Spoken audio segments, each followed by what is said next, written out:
Viral, aksi TNI nyamar jadi anak rantau pengangguran demi dapat jodoh hingga melamar. Beredar di media sosial, aksi anggota TNI nyamar jadi anak rantau pengangguran demi dapat jodoh. Setelah penyamarannya berhasil, ia pun memberanikan diri untuk membongkar identitas sebenarnya sampai akhirnya diterima. Kisahnya diunggah di akun TikTok pribadinya @queensandym hingga diunggah oleh berbagai akun di media sosial.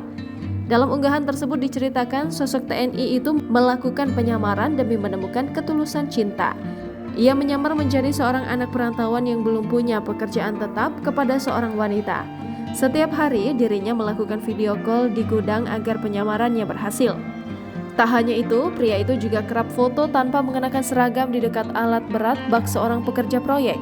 Setiap video call, pria tersebut tak pernah mengenakan seragamnya. Sampai akhirnya dirinya mulai nyaman dan suka bercanda dengan sang wanita.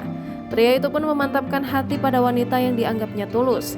Berjalannya waktu, ia mengetahui sosok wanita tersebut adalah alumni pesantren yang benci dengan kebohongan. Ia akhirnya memberanikan diri untuk jujur dan membuka identitas aslinya. Namun respon sang wanita malah kesal dan marah. Pria itu pun berusaha membujuk wanita tersebut dan memberitahu alasan sebenarnya mengapa dirinya melakukan penyamaran. Hubungan cinta mereka pun berlanjut. Namun si wanita merasa minder gegara takut menjadi korban pengharapan dari sang pria. Sosok pria tersebut pun akhirnya membuktikan cintanya dan menemui sang wanita. Hingga keduanya pun bertemu di rumah sang wanita. Dalam pertemuan sederhana itu, sang pria berdandan rapi dengan mengenakan kemeja, sedangkan si wanita anggun dengan gamis dan hijabnya. Tak sampai di situ, si pria lantas mengenalkan dua adiknya kepada wanita tersebut.